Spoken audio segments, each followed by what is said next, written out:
Raila Odinga goes to the US and he comes back, you don't have to welcome him with tear gas and all. Allow people to just ventilate, allow them to cry it off, allow them to say it off, because that is a space that is, in my view, opened up to anyone.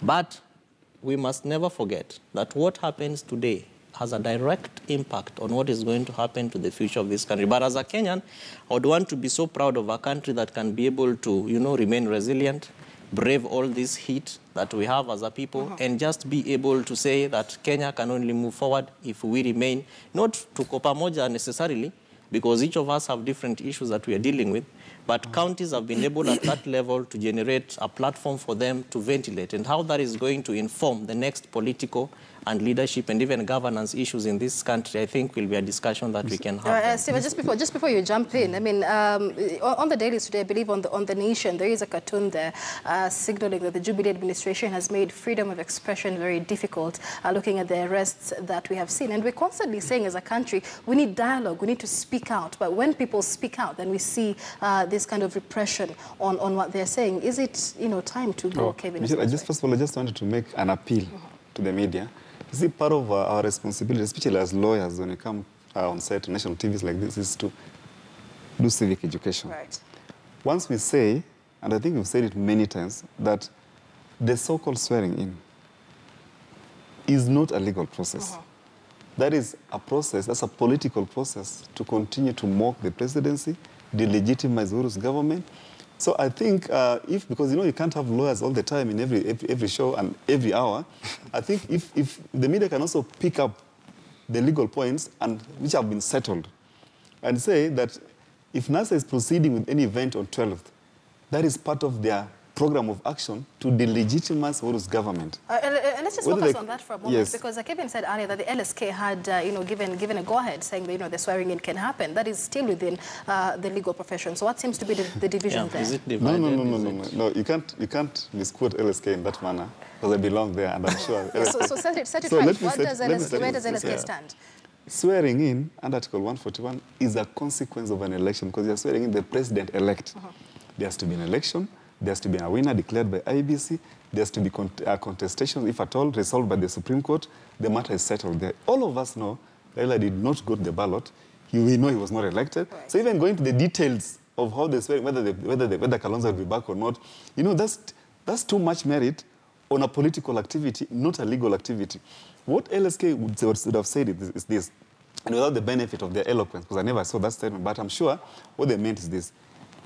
Anybody is entitled to mock anyone or anything. If I want to swear myself as the president, I do so only to mock your position. But it has no legal effect. I think the fact that there will be no swearing in on 12th of December, I think that issue is settled. Let us deal with the political point, which is the disruptive nature, the intended consequences, the political benefits that comes to such an activity. The People's Assembly, the swearing in, non-recognition, David Dees he talks about until a legitimate government is formed. Right. I don't think a government that has a professor of law as the Attorney General would raise alarm over such a statement by an lawyer who says that we don't recognize this legitimate. Of course, we know legality has been settled and Uhuru Kenyatta is serving as president. The government is functioning, including parliament. These are political discourse and the government should not try to stop them. But I think even media must begin to isolate what are the legal issues in the talking points that have been settled, so that we continue sensitizing the public that you may go to Kasarani or Uhuru Park or Jacaranda grounds for whatever ceremony. You do that partly as a broader program to make a political statement, but you will walk out of that Jacaranda ground or whatever ground knowing that you don't have a president because the president is already in the place. So I think, once we settle that, the viewers who maybe may have missed other shows will then benefit. And I hope also, Michelle, that next time when I come on set, I won't be asked about the swearing in because the law is settled. We definitely will. But even as you said, Steve brings in an important point. Yes. It may just be a political event, not really a legal event, but what are the political implications, the social implications thereafter, and the very fact that they have chosen the 12th of December. It is a day for national celebration. It is a national event. What do you think is a symbolism of choosing that particular day?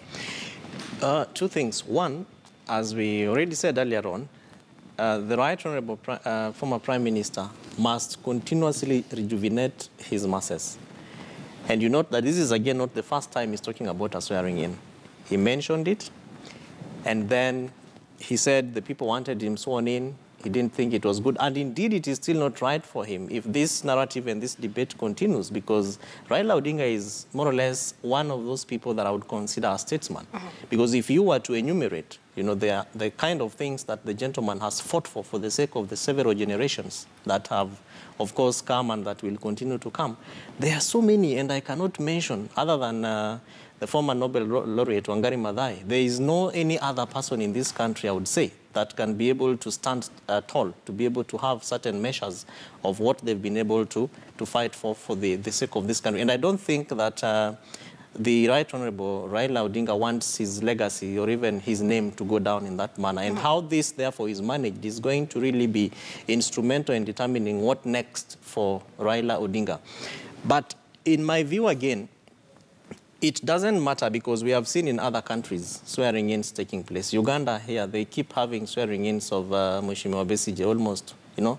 So this has to continue happening. But again, I'll continue to say, as we've said before, that how the two gentlemen are going to manage this. Sababu Waswahili husema fali wawili wakipigana ni nyasi ndio humia. So in this case, we are the grass, the citizens, the normal people who just want to have their life going on, who want to struggle, want to hustle our ways around our issues, and expect that there's going to be service delivery to us to meet our needs and our aspirations of devolution, but that the President, Uhuru Kenyatta, and Mheshimiwa Raila Odinga must find a way out of this quagmire and miasmatic situation that they have put us in, because really this is their own making.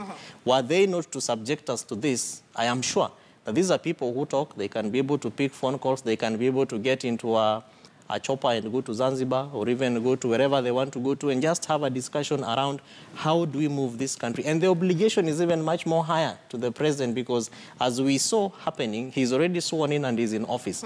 How do you want to pick up this country and move forward? Is this a kind of legacy that you want to leave for the people of Africa, and especially for those who reside in a place called Kenya?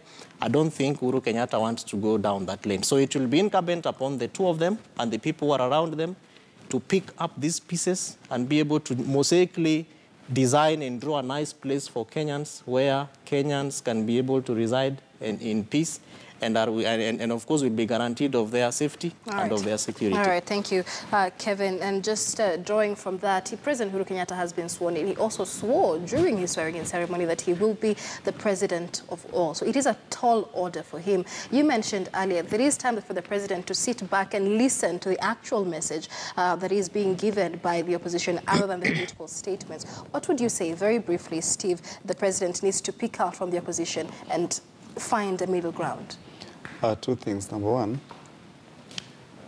all of us love this country and we care that Kenya should rise while preserving its democratic credentials.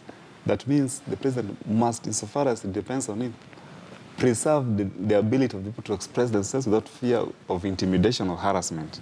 Number two, the president, as a matter of necessity, is the one governing, must reach out. Reaching out actually is not a political favor, it's a legal requirement, because the Constitution, Article 10, requires a consultative, deliberative, and negotiated approach to governance. That means he must at least reach out to Raila Odinga and everyone else. What is it that you care for, and how can I work with it? And also to NASA. Honestly, Michelle, I really empathize with NASA's position, because part of not going to the election was to stop the election. But now the legal reality is that we have a government that is now functional, that is protected by the law for the next 5 years. It is not possible to reverse that. So you need to demobilize the supporters and then also get them to co-opt them into this lived reality now, that now there's a government in place, and then isolate what are the outstanding critical reform questions so that we work on them over the next 5 years to make election better. Finally, the greatness of this country will depend on its ability, Michelle, to resolve its questions, its problems in a timeous manner and without external assistance. All right, and of course, we are hoping that we have already seen the opposition calling out for the international community to come in. So let's take a look at how that will work out. That is Steve Ogola, who is a lawyer, joining us here on The Political Point, as well as governance expert Kevin Asido. Thank you, gentlemen, for joining us on The Political Point on Morning Express. It is 5 minutes to the top of the hour. At this point, we'd like to release our viewers watching us on our KTN Home channel. Life and Style is coming up next. For those on KTN News, Morning Express takes a short commercial break. Just stay with us. Still more to come.